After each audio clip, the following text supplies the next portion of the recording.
Vote আসে vote যায়, প্রাণ হাতে নিয়ে ভাঙা ব্রিজ পেরোতে হয় স্থানীয় বাসিন্দাদের।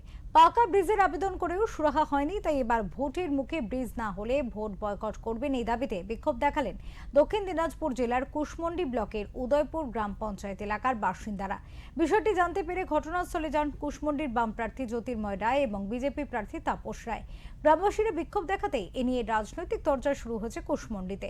বিগত কয়েকদিন ধরে ধর্ণা ও বিক্ষোভ কর্মসূচিতে সামিল হয়েছেন এলাকাবাসী। তারা স্পষ্ট বার্তা দিয়েছেন, আর কোনো আশ্বাস নয়, অবিলম্বে পাকা ব্রিজ নির্মাণের কাজ শুরু করতেই হবে।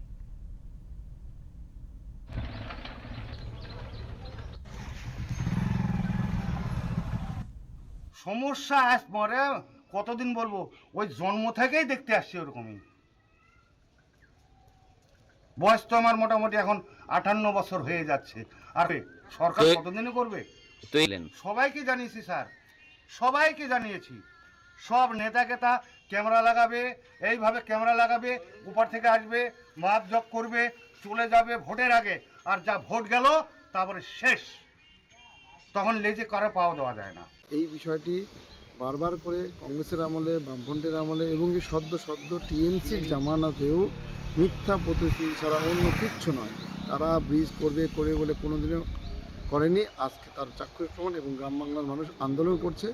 আমরা ভারতীয় জনতা পার্টি, আমরা এই রাজ্যে বিরোধী পার্টি। জনগণ আমাদের আশীর্বাদ করুক, আমাদের নিয়ে আসুক। আমরা এই ধরনের ব্রিজ অনেক পশ্চিমবঙ্গে না হলেও অন্তত পশ্চিমবঙ্গের বাইরে যে সমস্ত বিজেপি শাসিত রাজ্য আছে অনেক হয়েছে। মোদিজি ডাবল ইঞ্জিনের সরকার যেখানে আছে অনেক ব্রিজ হয়েছে, আমরাও সেখানে করবো। এটুকু